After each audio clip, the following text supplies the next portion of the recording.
inyo mga ka-agri. Isang special episode naman po ang handog namin sa inyo ngayong araw dahil makakasama po natin ang kalihim ng kagawaran ng pagsasaka, walang iba kundi si Secretary Proceso Alcala.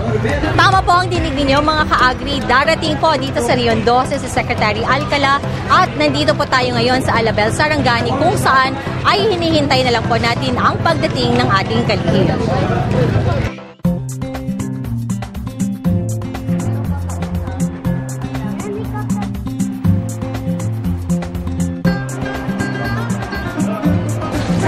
At mamaya nga mga ka-agri ay pangungunahan ni Secretary Alcala ang Grand Ulat sa Bayan kung Farmers Heart Day na kung saan higit sa 4,000 katao ang inaasahang dadalo sa aktibidad.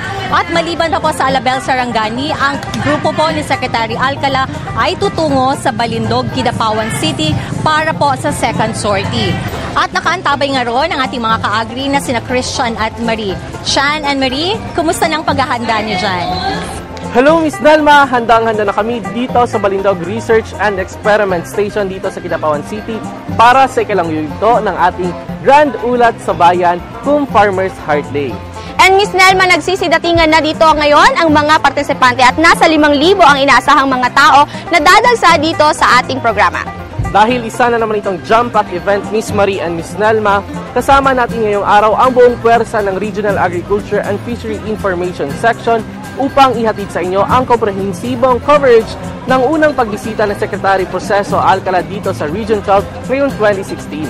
Tiyak na isang makulay at makawulang episode na naman ang inyong matutunghayan ngayong araw. Kaya mula rito sa Kidapawan, North Cotabato, at mula naman dito sa Alabel, Sarangani, sabay-sabay na nating tuklasin at palaganapin ang ganda at sigla ng agrikultura dito sa Agi tayo sa Surgeon.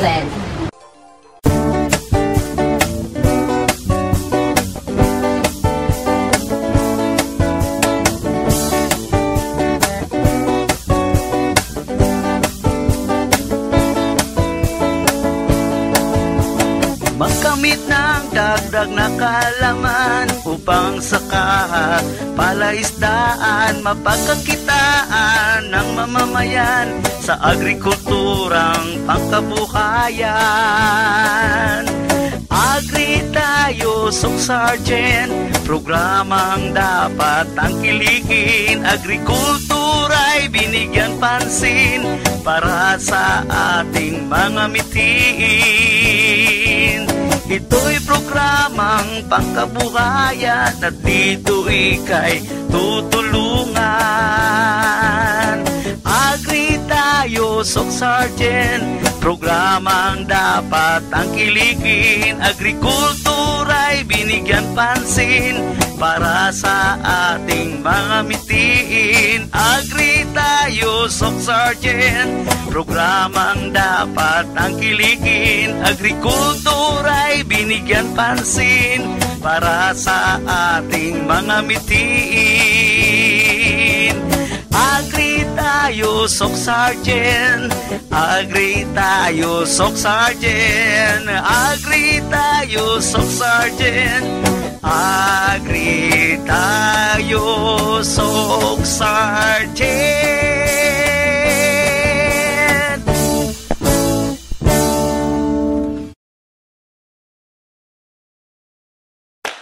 Masarap kumain, lalo na pag may kanin. Pero ngayon, di lang bigas ang isinasaing. Ano pong gagawin niyo? Magsasaing ng... Rice? No, corn grits. Paano po? Halika, I'll teach you.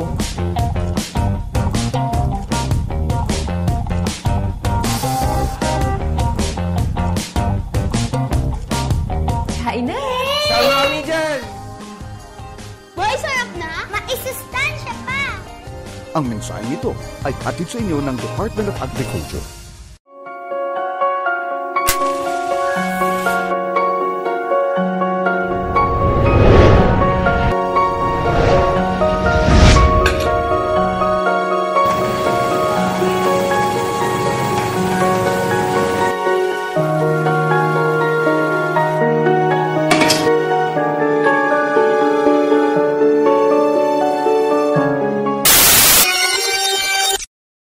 Sa isang araw, ang bawat Pilipino ay nagsasayang ng 2 kutsarang kanin.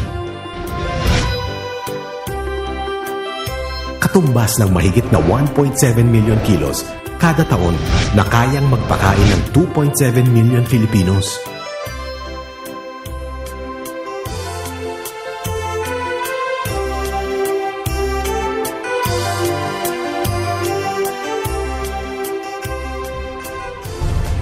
Palay, bigas, kanin. Huwag sayangin. Ang mensaheng ito ay hatid sa inyo ng Department of Agriculture.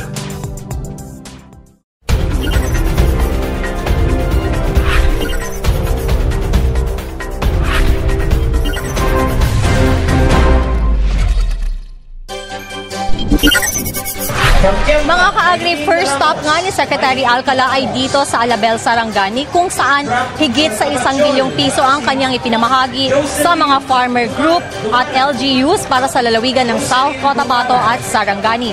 Pero bago rito ay nagkaroon muna ng press conference na dinaluhan ng mga media practitioner mula sa General Santos City at Coronadal City.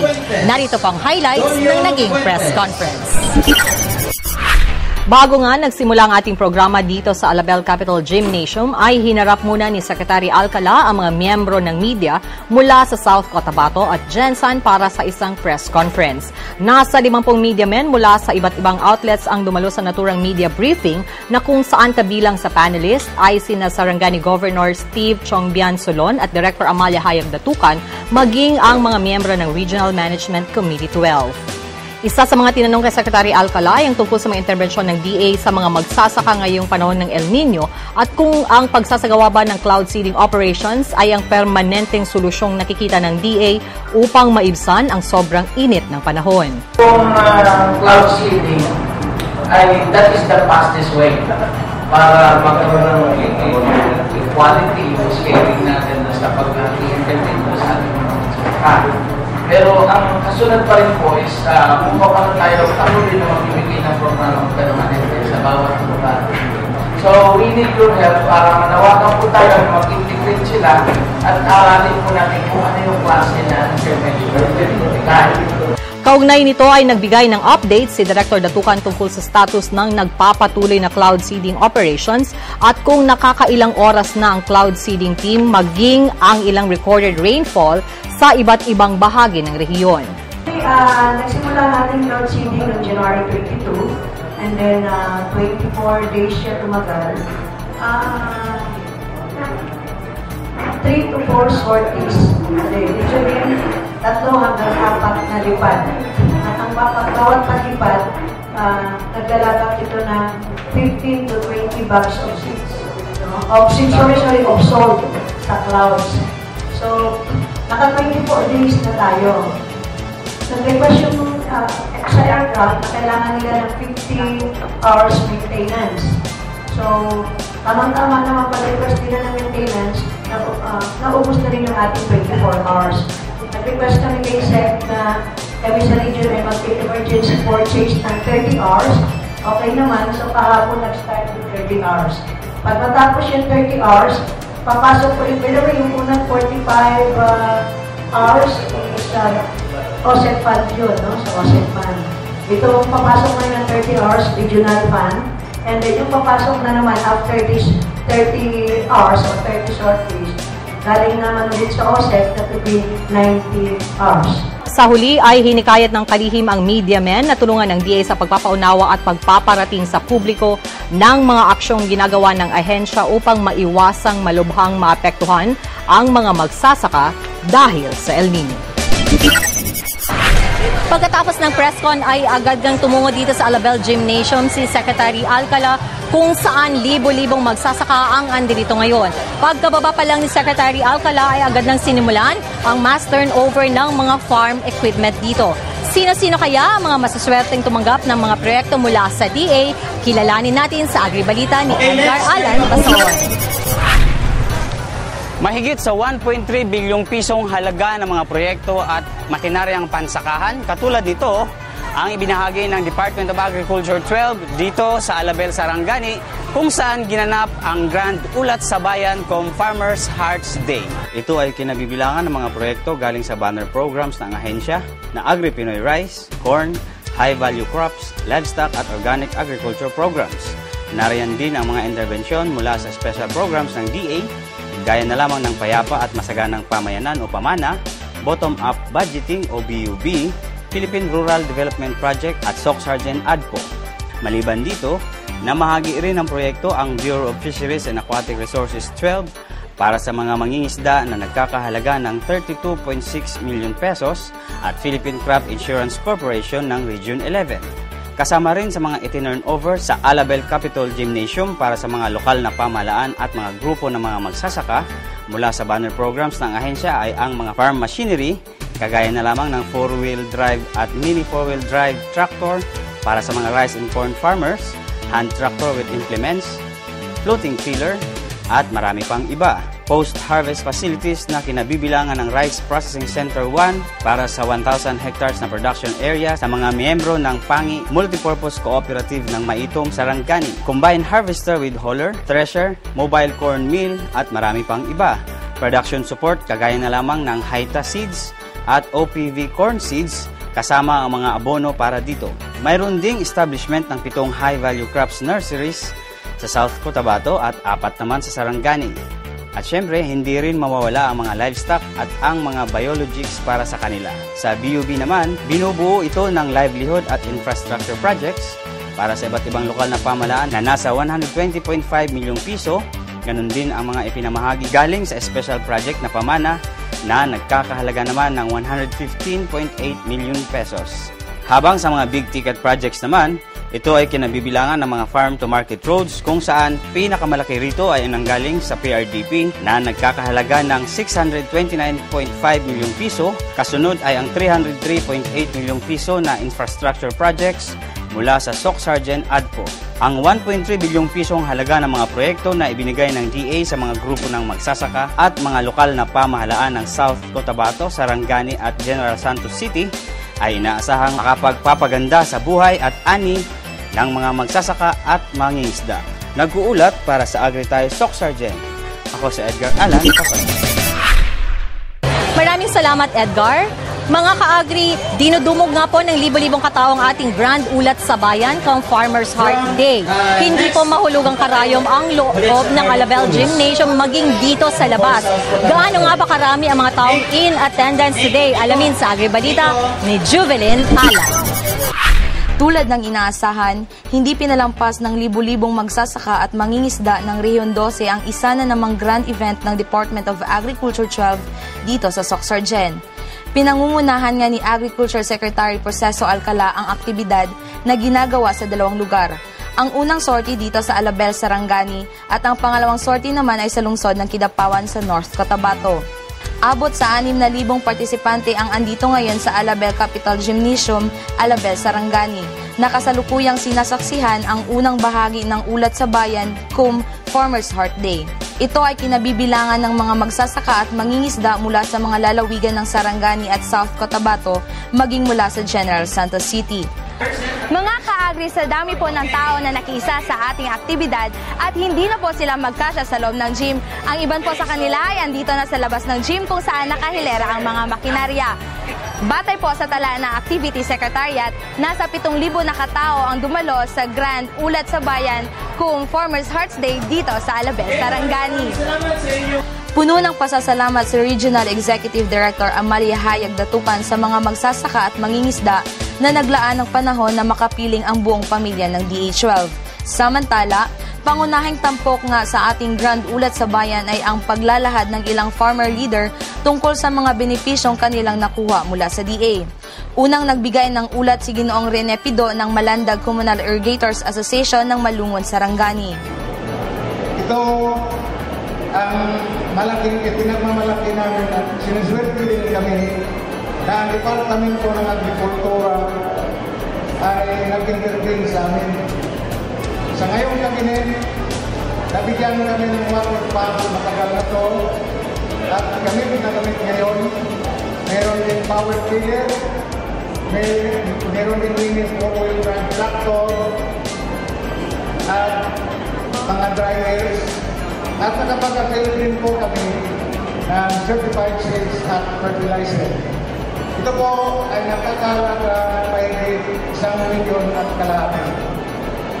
resulta nito, kumita po ang aming asosasyon ng konti kasi nililitahan ay ng mga membro ang water tanks na ginagamit ngayon. At nag-generate din kami ng savings kasi noon, naglilita kami ng buliga every time na may binibigay sa amin ng department nito. Kung noon, kumikita lang sila sa isang taon ng 40 mil, dahil nabigyan ng certified receipts at abono, umakyat ang ani nila. At yung katapusan niyan ay kumita ng higit ng 65,000 kada hektarya sa isang taon. Nang dahil dito, mahal namin sekretaryo, taos-puso po ang aming asosasyon na nagpapasalamat sa Departamento ng Agrikultura sa pagmumuno ninyo. Hindi rin matatawaran ang kasiyahan ng mga magsasaka na mga miyembro ng Pangi Multipurpose Cooperative ng Maitom, Sarangani. Base sa naging ulat ni Perlita Ampodia, ang chairman ng naturang kooperatiba. Dahil po sa maraming proyekto na natanggap namin, naging maganda na rin sa vision na ibibigay ng kooperatiba sa mga magsasaka. Kami po ay nagpapasalamat sa Department of Agriculture kay Secretary Joseph Alcala sa napaka-aktibo at mapagmahal na the Regional Director, the Honorable Amaya Tukan, sa aming pong Provincial Local Government Unit, kay Governor Steve Chonggan Solon, at sa inyong pong lahat. Salamat po sa inyong tiwala at sa pagbibigay ng mga proyekto sa Pangi Multipurpose Cooperative. Maraming salamat. Isinalaysay naman ni Engineer Fred Fredulises ng Green Tropics Coffee ang kasaganahang dulot sa mga magkakape na miyembro ng Matutumblan Farmers Association ng Palumulok, South Cotabato. Dahil sa interbensyon ng DA, gaya lamang ng coffee depulper at dehuller at ang pagdadala sa kanila ng mga trade fair at exhibits. Nagkaroon po ng increased awareness doon sa biodiversity protection at kumanda na rin po yung watershed dahil po sa kapit sa forest. Nagkaroon na po ng conditional award yung ating enterprise at recognized as the source of white cement coffee dito po sa Region 12. Habang si Marlon Clua ng Alabel na isang organic farmer cooperator ay puno rin ng pasasalamat sa DA dahil sa Organic Agriculture Program ay nagkaroon sila ng pagkakataon na malaman ang mga teknolohiya sa produksyon ng organic OPV white corn. So, on behalf po sa officers and members ng Alabel Vegetables Producers Association at sa local government ng Alabel, mas puso ba rin papasalamat sa inyo, Director Amaya Tukan, po sa lahat kay Sigatane. Maraming salamat po. Maraming salamat po sa inyo. Si Dante Tumaro ng United Maligang Farmers Multipurpose Cooperative ng Kiamba ay pinaabot din ang pasasalamat sa Department of Agriculture dahil sa 35.7 million na enterprises sub-project ng Philippine Rural Development Project para sa mga abaka farmers ng Sarangani. United Maligang Farmers Multipurpose Cooperative, buhay na buhay. Dahil po, naka-approve kami, bago lang po namin naka-approve yung project namin sa Abaka na enhancement of production, processing, and marketing of high quality Abaka fiber. Worth 35 million, 0.7 million pesos. So, buhay na buhay po ang Sarangani yan. Kasi, ngayon lang ito nangyayari para sa pagdating ng Abaka para sa probinsya. Nag-uulat para sa Agritay Soxargen, ako si Jovelyn Alam. Thanks, Jovelyn. At yan ang unang ratsada ng ating Agri-Balitaan. At kasalukuyan niyo pong nakikita sa inyong mga TV screen ang sitwasyon dyan sa Balindog Research and Experiment Station sa Kidapawan City. Kumakapal na rin po ang mga tao dyan sa Kidapawan City.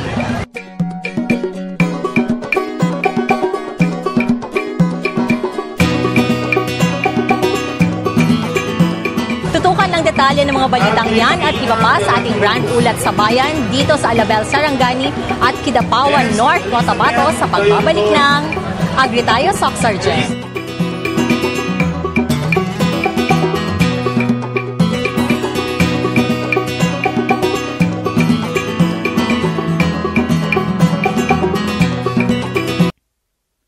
Ang El Niño ay isang hindi pangkaraniwang kaganapan sa klima na nararanasan sa buong mundo. Umiinit kasi ang karagatang Pasipiko, kaya nagiging mainit at maalinsangan din ang buga ng hangin. Tumatagal ito ng 8 buwan, minsan higit pa sa 1 taon. Naulit din ito tuwing 2 hanggang 7 taon. Iba-iba ang pagitan, kaya mahirap hulaan. Ang pinakamaganda, maging laging handa, lalo na yung mga pinaka-apektadong lugar. Huli tayong dinalaw ng El Nino taong 2010, kung saan libo-libong ektaryang sakahan sa bansa ang natuyo. Nagkaroon din ng malawakang kakulangan sa tubig, pagkamatay ng mga lamang dagat, pagbaba ng produksyon ng mga pananim, malnutrisyon at pagtaas ng mga bilihin. Hindi biro ang mga epekto ng El Nino, kaya't wala man sa kamay natin ang pagdating nito, harapin natin ito ng may kaakibat na solusyon.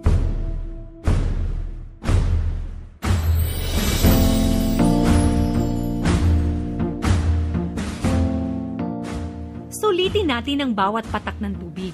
Siguraduhin maayos ang irigasyon ng mga sakahan. Dapat malinis ito at walang masyadong damo. Takpan ding mabuti ang mga butas para hindi tumagas ang tubig. Gawing 2 sentimetro lang ang taas ng tubig sa irigasyon. 25 hanggang 30 araw mula lipat tanim. Pag husto na ang tubig sa sakahan, isarado na ang mga kanal para hindi maimbak at masayang ang mga sobrang tubig. Buksan na lang ulit ang tubig sa irigasyon pag tuyo na ang lupa. Maaring gumamit ng cloud seeding, ang paglalagay ng kemikal sa ulap para bumigat ito at mapabilis ang ulan. Ang mga karaniwang kemikal na ginagamit dito ay asin, dry ice at silver iodide. Dapat imbaking mabuti ang tubig galing dito dahil hindi ito basta-bastang proseso. Sa pagtatanim, piliin ang mga palay na mabilis gumulang at pwede agad anihin, tulad na lang ng PSB RC14, RC28, RC80, RC82 at IR64. Mas matagal kasi ang pag-ani, mas mataas ang tsansang matuyot ang tanim. Magtanim sa paraang sabog tanim o direct seeding. Sa paraang ito, hindi na kailangang magbungkal dahil mas maikli ang proseso, mas makakatipid sa tubig at mas mapapaaga ang pag-ani. Piliing itanim ang mga gulay na di masyadong nangangailangan ng tubig, tulad na lang ng bawang, sibuyas, pechay sigarilyas at pigeon pea. Gamitin ang dayami na pantakip sa lupa. Mapapanatili na ang halumigmig ng lupa, maaari pa itong ipakain sa alagang hayop. Maganda ring ipakain sa alagang hayop ang tubo na may kulot. Legumes na maaring itanim kahit sa loob ng bakuran. Sorghum, uraro, saging, kamote, kamoteng kahoy at sarang damo at iba pang halaman sa sakahan na hinaluan ng asukal. Mas tipid to kaysa sa mais. Madalang at mahal kasi ang mais kapag tagtuyot. Huwag ding kalimutang bigyan ng mineral block ang mga alagang hayop para malakas ang resistensya nila sa mahabang tag-init. Kung ang alaga mo ay baboy o baka, dapat alam mong hirap silang mabuntis kapag sobrang init ng panahon. Malamang, kakailanganin nila ang artificial insemination. Magpatulong sa livestock technician sa lugar nyo para maayos na maisagawa to. Kung isda naman ang inaalagaan, piliin ang mga klase ng isdang hindi masyadong apektado sa tagtuyot. Bukod kasi sa pag-init ng tubig, umaalat din to kapag tag-init. Ilan sa mga isdang kayang tumagal sa El Nino ay hito, tilapia, bangus, at dalag. Marami pa tayong kayang gawin para maghanda sa El Nino. Para malaman ang lahat ng to, sumangguni sa pinakamalapit na opisina ng Department of Agriculture.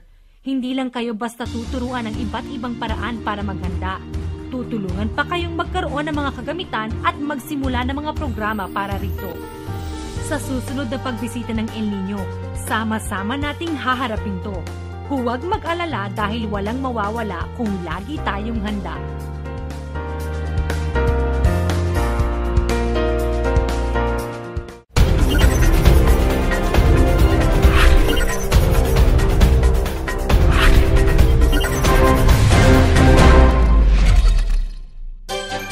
Yeah. Kasalukuyan pa rin po kayo nakatutok dito sa Agri Tayo, Soc Sergeant. Maliban po sa libo-libong mga magsasaka at mangingisda, present din po sa ating aktibidad ang ilan sa mga top officials at iba pang bigating bisita. Sino-sino kaya mga local chief executives ang andito ngayon? Alamin sa Agri Balita ni Carl Ulysses Aguilion. Mga ka-agri, maliban sa libo-libong mga magsasaka at mangingisda na pumarito ngayon sa Alabel, dinagsari ng mga local chief executives ng mga munisipyo at lungsod ng South Cotabato at Sarangani ang aktibidad na ito. Ito ay pinangungunahan ni Governor Steve Chong Biansolon ng Sarangani kasama ang ilang alkalde na sina Mayor Corazon Grafilo ng Alabel, Mayor Aniceto Lopez Jr.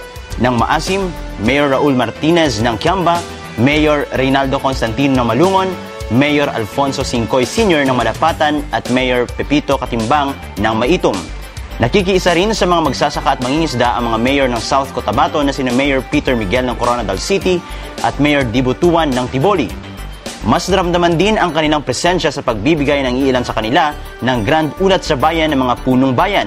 Si Mayor Raul Martinez ng Bayan ng Kiamba ay ipinagmalaki ang naidulot na kasaganahan sa buhay ng mga magsasaka ng mga proyekto ng Department of Agriculture. Ayon sa alkalde, mula sa 3.8 metric tons na ani sa palay bawat ektarya, tumaas ito sa 4.3 metric tons simula nang nabigyan sila ng mga interbensyon ng DA gaya na lamang ng mga makinaryang pansakahan at production support. Habang sa mais naman ay mula 4 metric tons, naging 5 metric tons ito. Since the major occupation of the town is fishing and farming, having projects that support our farmers and fisher folks is a big contribution to Kiamba's economic development and to our agro-industrial trust.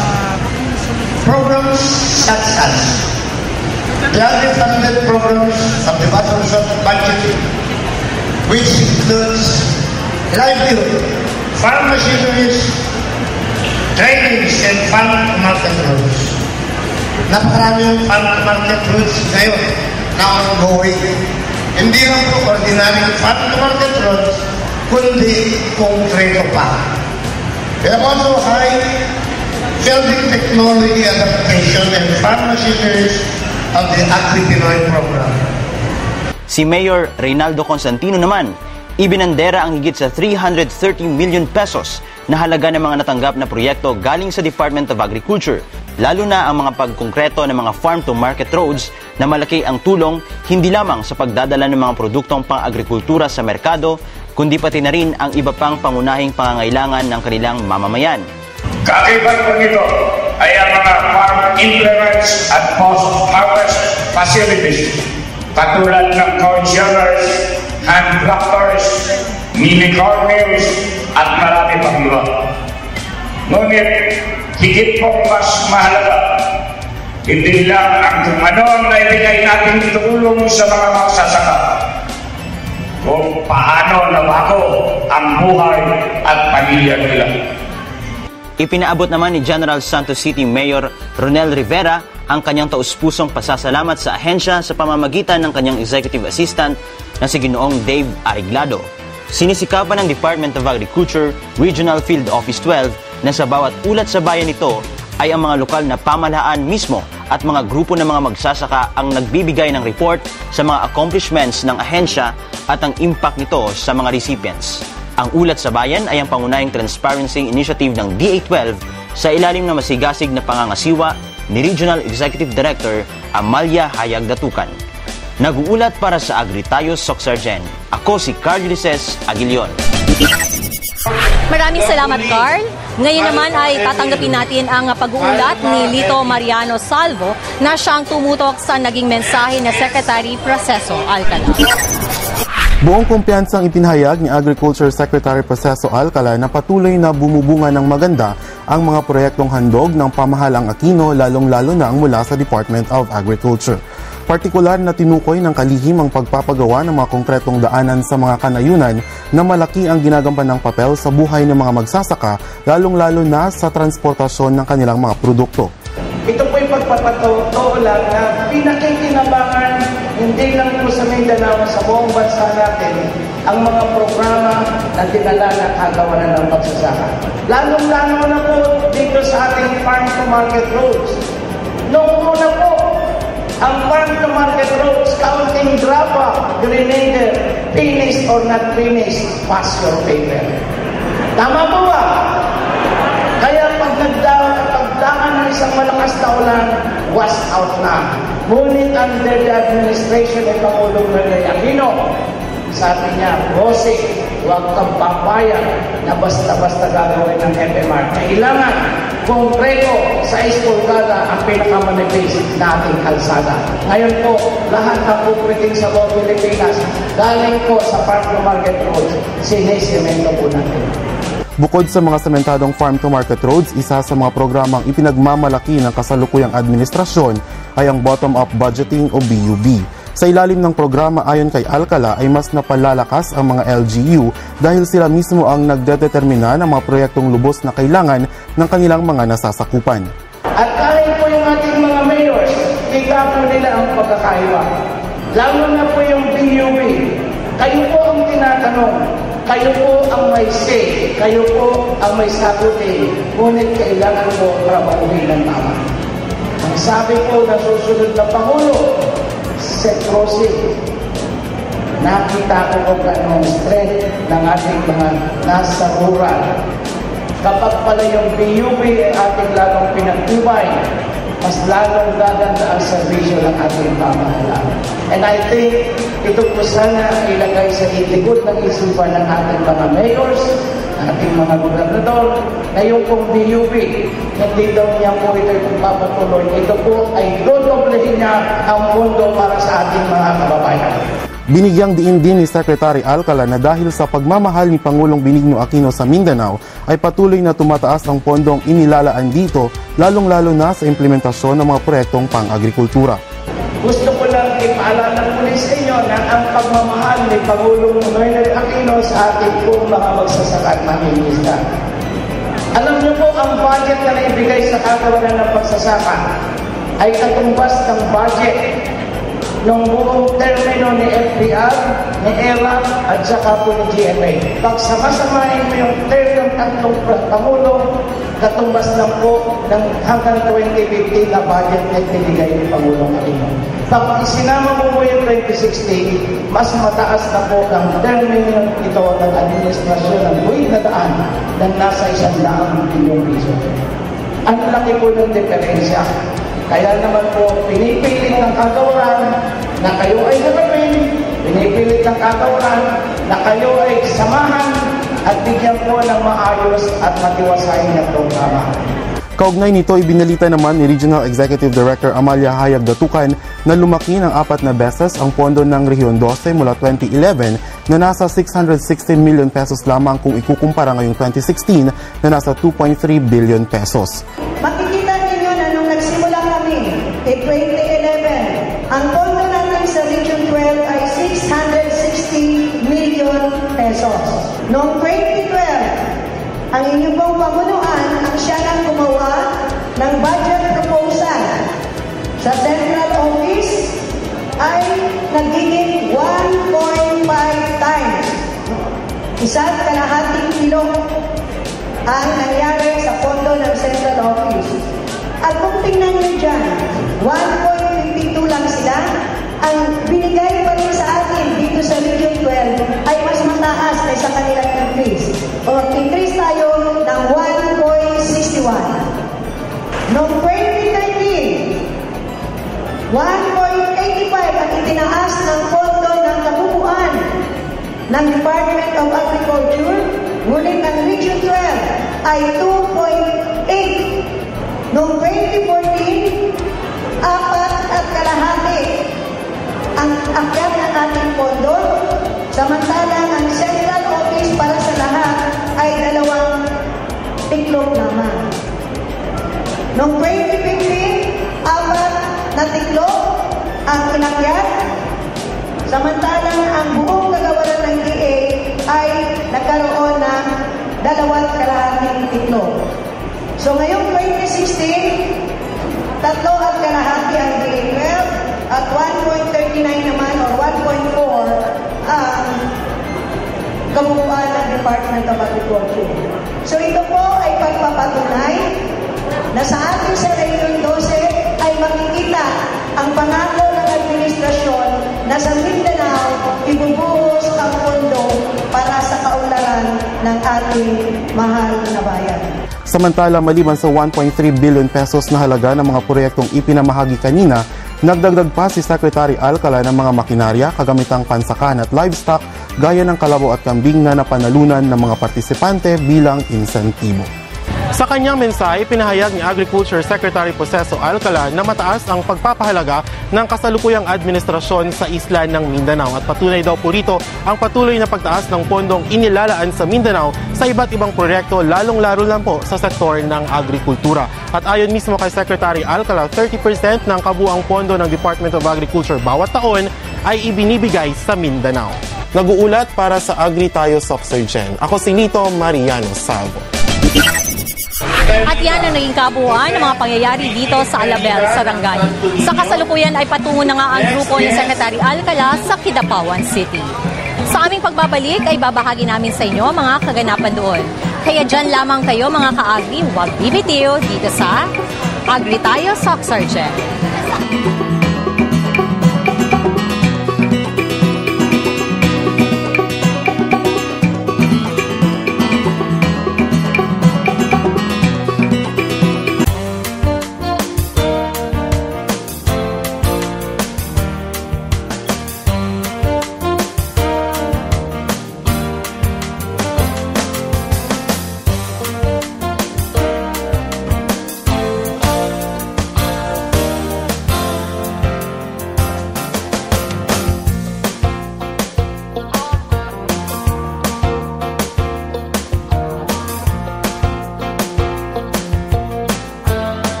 Matapos nga ang aktibidad dyan sa Sarangani Province, andito na ngayon sa Balindog Research and Experiment Station si Secretary Proceso Alcala. At kahalintulad ng aktibidad ang kanyang pangungunahan dito sa Kidapawan City. At pagkalapag niya nga dito ay agad niyang pinangunahan ang mass turnover ng mga proyekto na nagkakalaga sa higit na 1 bilyong piso.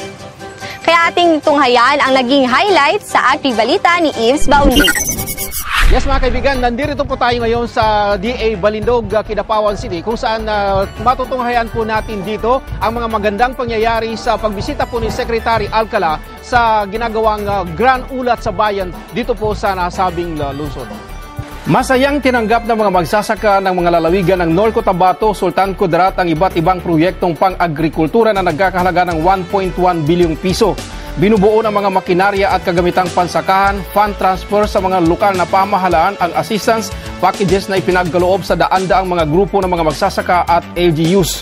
Ang distribution ng naturang mga proyekto ay mismong pinangunahan ni Secretary Alcala pagdating niya rito sa Balindog Research and Experiment Station dito sa Kidapawan City. Ang kabuang halaga ng 1.1 bilyong piso ay binubuo ng mga sumusunod: Agri-Pinoy Rice 195 million, Agri-Pinoy Corn 107 million, Agri-Pinoy High Value Crops 10 million, Agri-Pinoy Livestock 1 million, BFAR 55 million, BOB 182 million, Pamana 188 million, PRDP 161 million, Soxargen Advo 210 million, Organic Agriculture Program 529,000. Mababakas sa mga mukha ng mga benepisyaryo ang kasiyahan matapos nga nilang tanggapin ang mga proyekto handog ng banner programs, special projects attached line agencies ng DA. Ayon kay Secretary Alcala, ang pamamahagi ng mga nabanggit na interbensyon ay bilang pagpapakatotoo sa pangako ng kasalukuyang administrasyon na mailapit ang gobyerno sa mga kanayunan sa pamamagitan ng pagbuhos ng mga iba't ibang tulong. Ibinalita rin ng kalihim na muli siyang bibisita rito sa rehiyon ngayong buwan ng Marso na inaasang dadagsain na naman ng libu-libong mga magsasaka at mangingisda. Nag-uulat para sa Agri Tayo, Soxargen. Ako po si Yves Baundi. Thanks Yves! Libo-libong mga magsasaka at iba pang mga bisita ang nakikisa sa atin ngayon dito sa Kidapawan City. Sila ay nagmula sa lalawigan ng North Cotabato at Sultan Kudarat. So para sa dagdag na detalye, maki-Agri-Balita kay Chat Gutierrez. Mahigit sa 7,000 kataong binubuo ng mga magsasaka at mangingisda ng Sultan Kudarat at North Cotabato ang nakikiisa sa ikalawang yugto ng kauna-unahang Grand Ulat sa Bayan ngayong 2016 sa Balindog Research and Experiment Station dito sa Balindog, Kidapawan City. Bahagi rin po ng programa mga kaibigan ay ang mass turnover ng mga farm equipments and facilities para po sa mga recipients ng iba't ibang programa po ng Department of Agriculture at bahagi din po dyan ang pagbibigay po ng Farmers Incentive para po sa ating mga partisipante. Ang aktibidad ay pinangunahan ni na Agriculture Secretary Proceso Alcala at DA12 Regional Executive Director Amalia Hayag Datukan kung saan kani-kanina lang nasaksihan ninyo ang pag-turnover ng mahigit sa 1 bilyong pisong halaga ng mga proyekto at intervention mula sa DA. Aktibo ring nakiisa sa big event ng DA ang ilang local chief executives at iba pang mga matataas na opisyal ng dalawang lalawigan, kabilang na ang 3 representatives ng lalawigan ng North Cotabato na sina Congressman Jesus Sakdalan ng unang distrito, Congresswoman Nancy Catamco ng ikalawang distrito at Congressman Jose Tejada ng ikatlong distrito. Hindi rin nagpahuli sa aktibidad sina North Cotabato Vice Governor Gregorio Ipong, Kidapawan City Mayor Joseph Evangelista, Calamansig Mayor Rolando Garcia at marami pang iba. Sa ating aktibidad ngayong araw ay mag-uulat sa bayan ang ilang farmer leaders tungkol sa mga proyektong kanilang nakuha mula sa DA at kung paano ito nakatulong sa kanila sa pagpapabuti ng kanilang buhay. At sigurado mag-i-enjoy ang ating mga magsasaka at mangingisda mamaya dahil napakaraming makinarya, mga kagamitan at ilang mga livestock na maaari nilang mapanalunan. Nag-uulat para sa Agri Tayo, Soxargen. Ako po si Chat Muniz. Thanks, Miss Chat! At mga ka-agri, ang naging highlight sa ating Grand Ulat sa Bayan ay ang pag-uulat ng ating mga farmer leaders sa kanilang mga proyektong natanggap mula sa DA. At ating tunghayan ang balitang yan sa Agri-Balita ni Rose Main Cruz. Taos-pusong pasasalamat ang kanya-kanyang hirit ng farmer leaders na nagbigay ulat at kumatawan sa kani-kanilang asosasyon na nagmula sa mga lalawigan ng Sultan Kudarat at North Cotabato sa ikalawang bahagi ng Grand Ulat sa Bayan kung Farmers Heart Day dito sa Balindog Research and Experiment Station.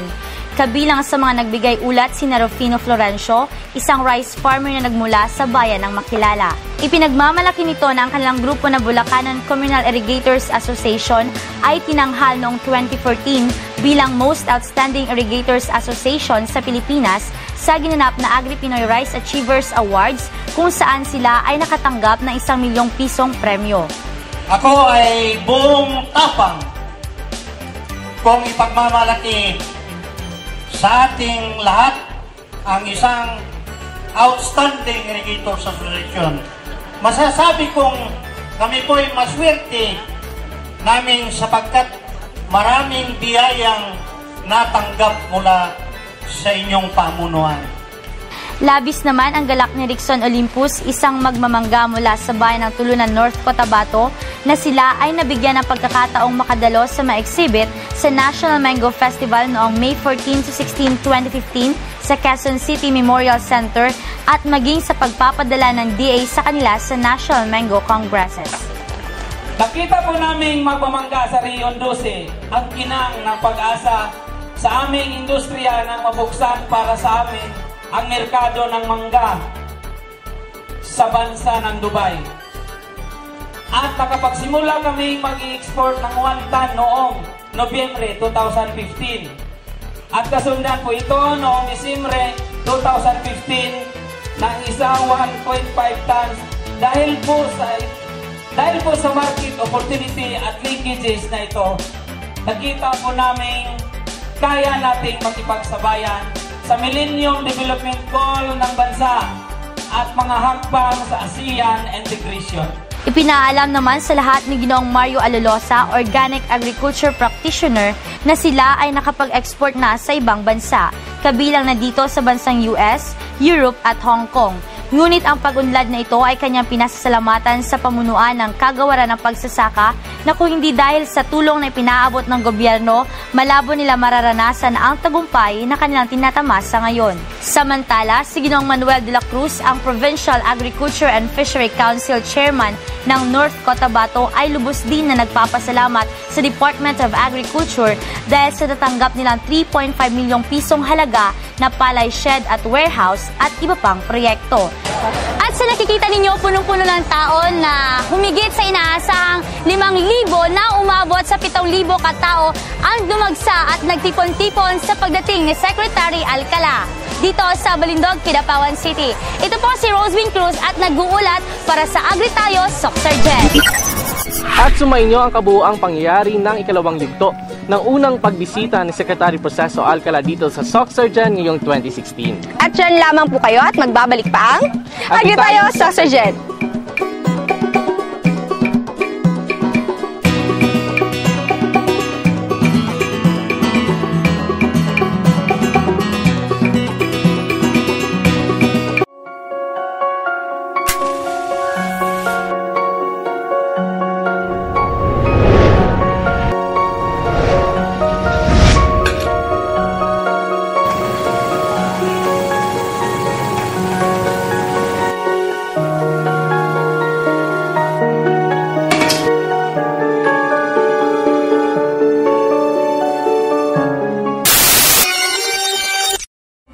Sa isang araw, ang bawat Pilipino ay nagsasayang ng 2 kutsarang kanin. Katumbas ng mahigit na 1.7 milyon kilos kada taon na kayang magpakain ng 2.7 milyon Filipinos.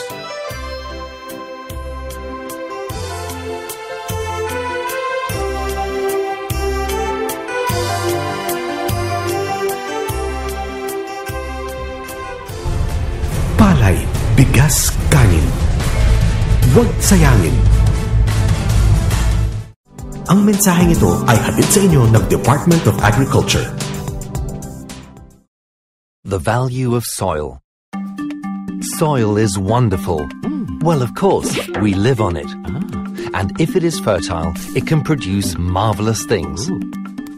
Fertile soil puts food on our plate, but the number of plates is growing and more meat ends up on these plates. And part of what we previously put on our plates, we now put into our petrol tanks. This again requires more fertile soil. Productive land is becoming scarce. In 1960, there was still almost half a hectare of farmland for every person on Earth. In 2020, there will be only around a third of that left. Consequently, even unsuitable land is being turned into farmland. No wonder land grabbing is on the rise. Fertile soil is precious, but instead of looking after it, we try to extract the maximum yield from it. But overusing land or cultivating unsuitable land leads to soil degradation. We need healthy soil to produce crops and timber and store and purify water. Soil provides us and our environment with important ecosystem services. Degraded soil makes us vulnerable. Unsustainable land management is sometimes the result of ignorance, and it sometimes results from poverty, where land users have no other choice. Land degradation is driven by things like cutting down forests, overgrazing, monoculture, salination, overuse of fertilizers and chemicals, or farming on sloping ground leading to soil erosion. Not to forget climate change, which alters the drought and rain patterns. But not only does climate change contribute to soil degradation also worsens climate change because degraded soil can store less carbon. But why does all of this matter so much? Well, because it takes 2,000 years to generate about 10 centimeters of topsoil. That is a long time. Soil is a practically non-renewable resource whose overexploitation is costing us dearly. For example, Niger loses approximately 8% of its gross domestic product to overgrazing and excessive salinity in rice paddy fields. Solving these problems through sustainable land management would save 2/3 of this money. Globally, soil degradation is an expensive business. Already it costs every person on Earth $70 each year, which in total is about $490 billion. To this, one needs to add the indirect costs of environmental and humanitarian disasters, such as water shortages, yield shortfalls, or dust storms. The consequence is damage to health, forced migration, famine, and eventually conflict. But how can we prevent this? First of all, it is very difficult to take all these possible consequences into account in planning processes because it is so hard to recognize the true costs of our inaction. With the right figures, we could make the right decisions. We have to include the value of the soil services and the cost of land degradation into our calculation. Then it becomes obvious that using soils in the way that most of us do today is simply not economically viable in the long run. To solve this problem, we set up the Economics of Land Degradation Initiative, ELD. We want to find out more about these actual costs by bringing together scientists, decision makers in politics and industry, and local land users, and we want to take a global approach. How high are the costs of inaction? What are the potential benefits of adopting sustainable land management practices? What needs to be done? Land degradation has to stop. Knowledge about the costs must be passed on and become part of the decision-making processes. Sustainable land management isn't free, but in the long term it is the much cheaper option. It is the only way to preserve one of mankind's most precious assets, the wonderful, fertile soil.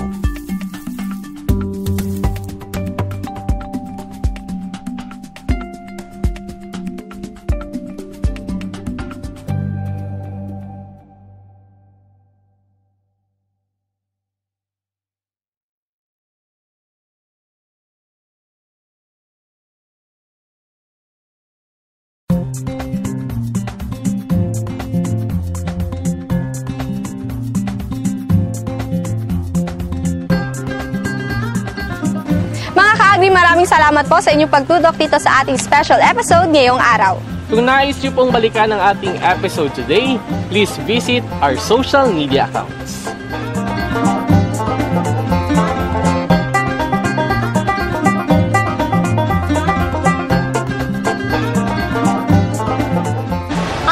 Sabado, sana ay lagi niyong panoorin ang ating programa sa ating mga broadcast outlets.